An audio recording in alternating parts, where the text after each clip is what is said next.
Are you I'm a rich? businessman. Am I rich? Yeah. I'm doing okay. I was rich. Yeah. Very.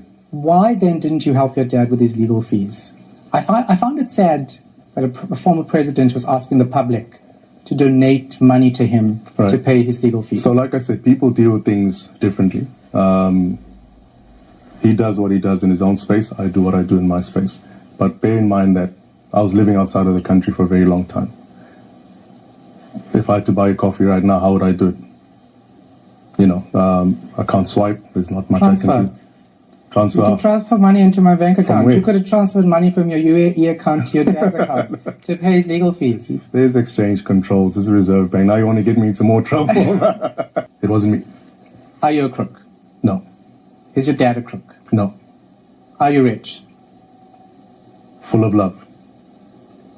Are you going to have more than one wife? Do you want me to? I don't know. I was wondering whether you're going to follow in your dad's footsteps. No. No. No. Should South Africans trust you? Yeah? 100%. That's a fake smile. You don't give a camera a fake smile and a thumbs up. Let me put it this way. South Africans need to believe in themselves. Drawn, and I await any further communication. And there won't be any because there's nothing untoward from my side. So you don't get a little WhatsApp or a call from the Guptas at all? No.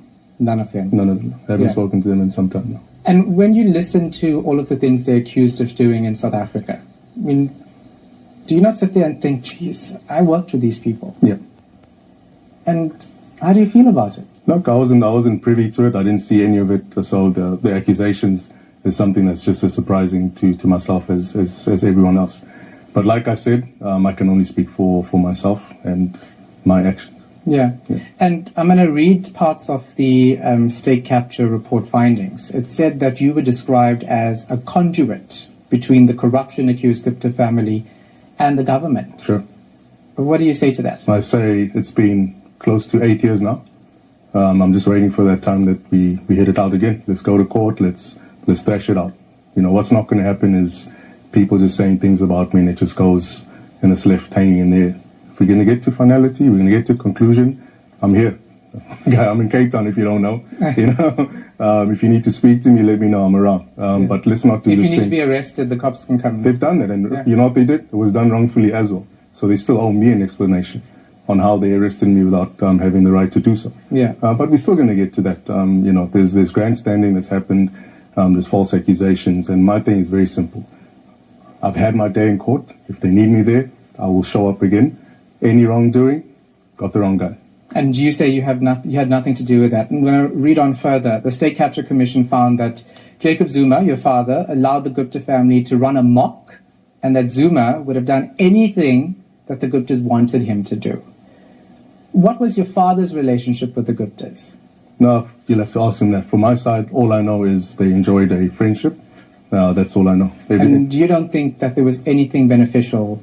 He's got many friends. You know, he's had many friends. It's not the first time he's been accused of these sorts of things, you know, falsely. That's for him to answer, not me. Yeah. I mean, but it must be hard, because if my dad was accused of dodgy things, I would feel a certain way about it, especially if my dad was the president of the country. Sure. And especially since a large part of the population thinks that your father did act in a corrupt manner with the Guptas and handed over his administration to them because they're accused of appointing ministers, etc. And I know that you can't say anything because you don't know about those conversations. You weren't always in the room. I don't know if you were even. But as a son, as a child, you feel a certain way. You can't sit here and say it's just an accusation. No, look, I've commented on it before, especially when he got arrested.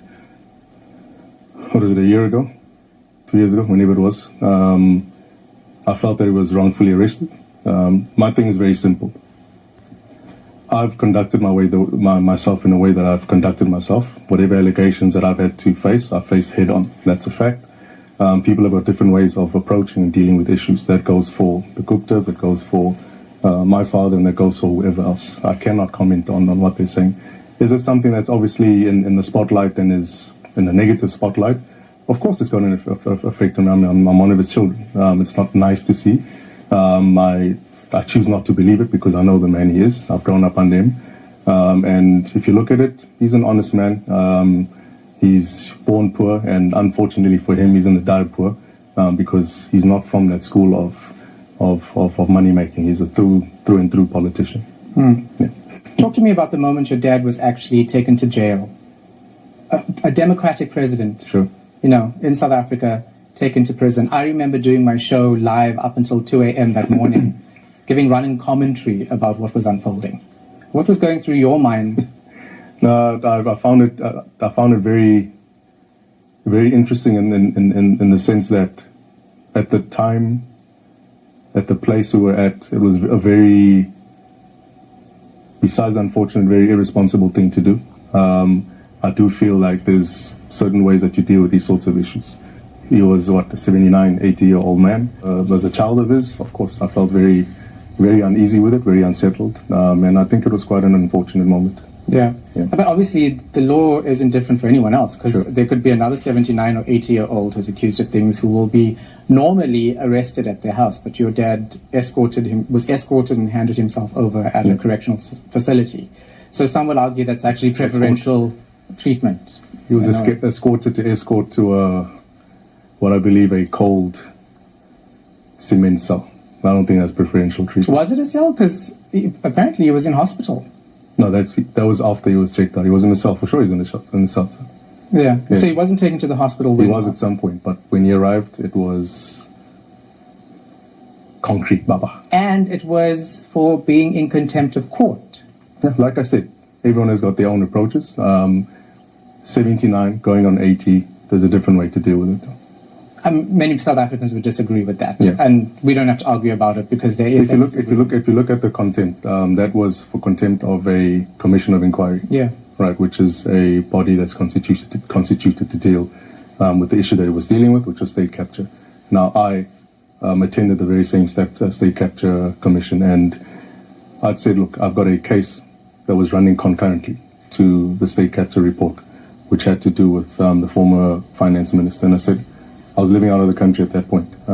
Why am I coming to the commission of inquiry when this thing is already within the court roll? And I was basically roughshod and told, you've got to come through. So I think the interpretation of who suits what at what time has also got something to do with the way I view this, because I had my experience with it, and I feel like that was a bit too extreme for that period in time. This obviously led and unfolded in riots in KZN.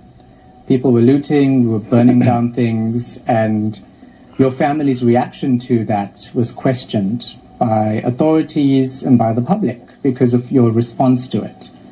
Were you encouraging those looters and rioters? No, sir. I think that's the biggest misconception. And the encouragement would have come in the form of the social media account. I'm not on social media. I do not have any of the social media platforms. I'm not part of them. And then certain speeches that were taken out of context. But loot responsibly, you said that was out of context. Yeah, I explained that. There was a whole clip that I did that was basically speaking about the whole setup, and then people, once again, took certain excerpts and tried to make it seem something it wasn't. And what about your sister, Duduzane? I saw the clips of her. That's, you can speak to her about that. My question is whether your family encouraged this, and she's part of your family. Right, so there were people that were charged. From what I saw in the public domain, I was one of them. I don't know why I was charged, but once again, what has happened since then? They've left that in the public domain, and I'll get to my sister. They've left that in the public domain, and no one has come out and said, no, actually, he wasn't part of it, like many other things, which is also something that people need to be a bit more cognizant about. We live in a democracy. I've also got my rights. You're not just going to come and start spinning all sorts of stories. The leader of the opposition, he laid a charge in some police station, and everyone knew at that time that I was definitely not involved. I don't care what anybody says, but it's a great politicking stunt. When it comes to my sister and anyone else, they can respond for themselves, and if they're found and there are some statements that have been made that are inflammatory, it's not the right thing to do. And talk to me then about whether you, as an individual then, who's a Zuma, who has this name, is going to actually manage to be an individual outside of the controversy that your family has? Look, I'm 41 now. I've still got some good years ahead of me. I will not be judged for my family's controversy, I'll be charged.